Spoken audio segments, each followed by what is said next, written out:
श्री नरसिंह पुराण के 54वें अध्याय में कलिक चरित्र और कली धर्म। मार्कंडेय जी बोले, राजन, इसके बाद मैं तुमसे भगवान विष्णु के कलिक नामक पावन अवतार का वर्णन करता हूँ, जो समस्त पापों को नष्ट करने वाला है। तुम सावधान होकर सुनो। राजेंद्र, जब कली काल द्वारा पृथ्वी का धर्म का नाश हो जाएगा, पाप बढ़ जाएगा और सभी लोग नाना प्रकार के रोगों से पीड़ित होने लगेंगे, तब देवता लोग क्षीर सागर के तट पर जाकर वहाँ भगवान विष्णु की स्तुति करते हुए उनसे प्रार्थना करेंगे। तदनंतर भगवान सांबल नामक महान ग्राम में, जो बहुसंख्यक मनुष्यों से परिपूर्ण होगा, विष्णु यशा के पुत्र रूप से अवतार लेके कलिक नाम से विख्यात राजा होंगे। फिर वे घोड़े पर चढ़कर हाथ में तलवार लेकर मलेच्छों का नाश करेंगे। इस प्रकार भगवान विष्णु के अंशभूत कलिक भूमंडल का ध्वंस करने वाले समस्त मलेच्छों का संहार करके, बाहुकांचन नामक यज्ञ करके, धर्म की स्थापना करके स्वर्ग आरूढ़ हो जाएंगे। राजेंद्र, पापों का नाश करने वाले भगवान विष्णु के इन 10 अवतारों का मैंने वर्णन किया। जो भगवत भक्त पुरुष इन अवतार चरित्रों का नित्य श्रवण करता है, वे भगवान विष्णु को प्राप्त कर लेता है। राजा बोले, विपेंद्र, आपके प्रसाद से मैंने भगवान नारायण के अवतारों का, जो श्रोताओं के पापों का नाश करने वाले हैं, श्रवण कर लिया। मुनि सत्तम, अब आप कली का विस्तार पूर्वक वर्णन कीजिए, क्योंकि आप सर्वज्ञ महात्माओं में सबसे श्रेष्ठ हैं। कृपया बताइए कि कलियुग में ब्राह्मण, क्षत्रिय, वैश्य और शूद्र कैसे आहार और आचरण वाले होंगे। तो सूत जी बोले, भरद्वाज सहित आप सभी ऋषिगण सुने। राजा के योग प्रेरणा करने पर मार्कंडेय जी ने कली धर्म का इस प्रकार निरूपण किया। भगवान कृष्णचंद्र के परम धाम पधार जाने पर उनके अंतर्धान के फलस्वरूप समस्त पापों का साधक महाघोर कलयुग प्रकट होगा। उस समय सभी धर्म नष्ट हो जाएंगे। घोर कलयुग प्राप्त होने पर ब्राह्मण, क्षत्रिय, वैश्य और शूद्र सभी लोग धर्म, ब्राह्मण तथा देवताओं से विमुख हो जाएंगे। सभी किसी न किसी व्याज से अर्थात स्वार्थ सिद्धि के लिए ही धर्म में प्रवृत्त होंगे। दंभ ढोंग का आचरण करेंगे, एक दूसरे में दोष ढूंढने वाले और व्यर्थ अभिमान से दूषित विचार वाले होंगे।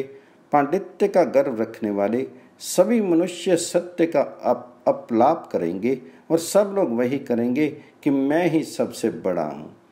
कलयुग में सभी अधर्म लोलुप तथा दूसरों की निंदा करने वाले होंगे, अतः सबकी आयु बहुत थोड़ी होगी। द्विजगण, मनुष्यों की आयु अल्प होने से ब्राह्मण लोग अधिक विद्या अध्ययन नहीं कर सकेंगे। विद्या अध्ययन से शून्य होने के कारण उनके द्वारा पुनः अधर्म की ही प्रवृत्ति होगी। ब्राह्मण आदि वर्णों में परस्पर संकरता आ जाएगी। वे कामी, क्रोधी, मूर्ख और व्यर्थ संताप से पीड़ित होंगे। ब्राह्मण, क्षत्रिय और वैश्य आपस में वैर बांध करके एक दूसरे का वध कर देने की इच्छा वाले होंगे। वे सभी अपने अपने धर्म से विमुख होंगे। तप एवं सत्य भाषणासी से रहित होकर के शूद्र के समान हो जाएंगे। उत्तम वर्ण वाले नीचे गिरेंगे और नीच वर्ण वाले उत्तम बनेंगे। राजा लोग लोभी तथा केवल धन उपार्जन में ही प्रवृत्त रहेंगे। वे धर्म का चोला पहन करके उसी की ओट में धर्म का विध्वंस करने वाले होंगे। समस्त अधर्मों से युक्त घोर कलयुग के आ जाने पर जो जो घोड़े, रथ और हाथी से संपन्न होंगे, वे ही राजा कहे जाएंगे।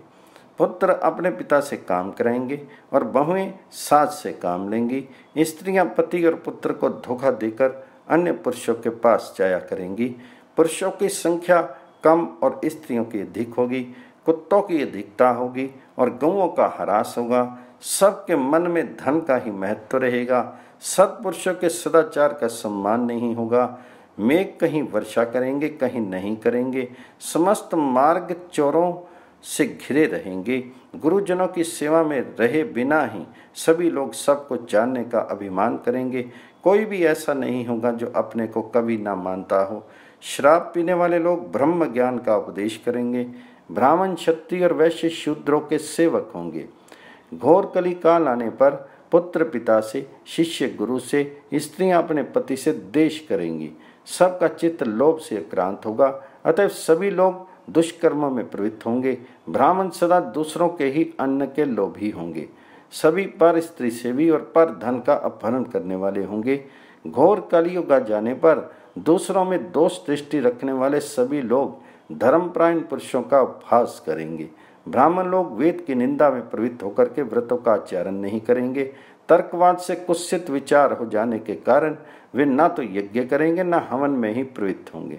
द्विज लोग दंभ के लिए ही पितृयज्ञ आदि क्रियाएं करेंगे। मनुष्य प्रायः सत्पात्र को दान नहीं देंगे। लोग दूध आदि के लिए ही गौओं में प्रेम रखेंगे। राजा के सिपाही धन के लिए ब्राह्मणों को ही बांधेंगे। द्विज लोग दान, यज्ञ और जप आदि का फल प्रायः बेचा करेंगे। ब्राह्मण लोग चंडाल आदि अस्पृश्य जातियों से भी दान लेंगे। कलयुग के प्रथम चरण में भी लोग भगवान जी की निंदा करने वाले हो जाएंगे। कलयुग के अंतिम समय में तो कोई भगवान जी के नाम का स्मरण तक नहीं करेगा। कलयुग के द्विज शूद्रों की स्त्रियों के साथ सहवास करेंगे और विधवा संगम के लिए लालायित रहेंगे तथा वे शूद्रों का भी अन्न भक्षण करने वाले होंगे। उस समय अधम शूद्र संन्यास का चिन्ह धारण करके न तद्धि जातियों की सेवा करेंगे और न उनकी सद्धर्म में ही प्रवृत्ति होगी। वे अपने सुख के लिए जनेऊ पहनेंगे, जटा रखाएंगे और शीर में खाक बभूत लपेटे फिरेंगे। विप्रवरो, कूट बुद्धि में निपुण शूद्रगण धर्म का उपदेश करेंगे। ऊपर कहे अनुसार तथा और भी तरह के बहुत से पखंडी ब्राह्मण, क्षत्रिय और वैश्य कलयुग में उत्पन्न होंगे। कलयुग आने पर विप्रगण वेद के स्वाध्याय से विमुख हो गाने बजाने में मन लगाएंगे और शूद्रों के मार्ग का अनुसरण करेंगे।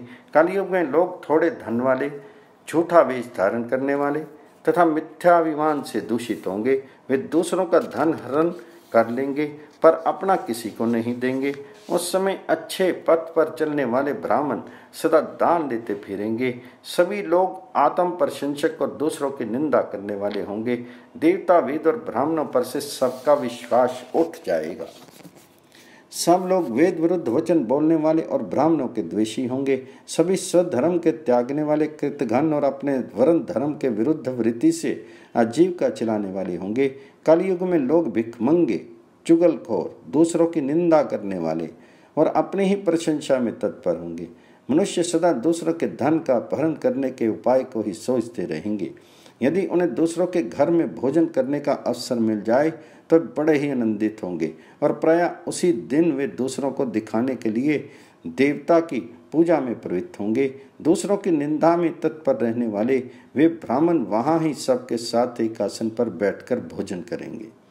उस समय ब्राह्मण, क्षत्रिय, वैश्य और शूद्र सभी जातियों के लोग अत्यंत कामी होंगे और एक दूसरे से संपर्क स्थापित करके वर्ण संकर हो जाएंगे।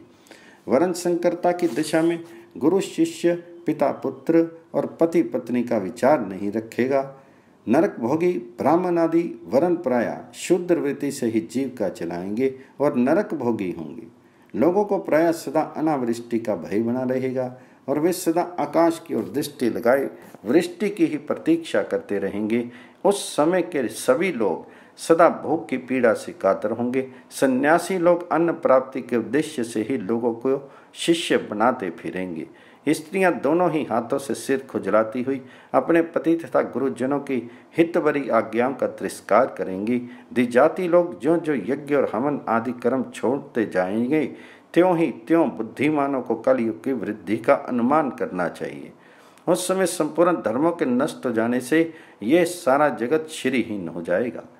सूत जी कहते हैं, विप्रवरो, इस प्रकार मैंने आप लोगों से कलयुग के स्वरूप का वर्णन किया। द्विजगण, जो लोग भगवान जी के भजन में तत्पर रहेंगे उन्हीं को कलयुग बाधा नहीं दे सकता।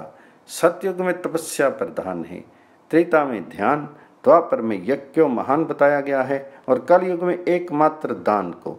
सतयुग में 10 वर्षों तक तप आदि के लिए प्रयत्न करने से जो फल मिलता है वही त्रेता युग में एक ही वर्ष के प्रयत्न से सिद्ध होता है। द्वापर में एक ही मास की साधना से सुलभ होता है और कलयुग में केवल एक दिन रात यत्न करने से प्राप्त हो जाता है।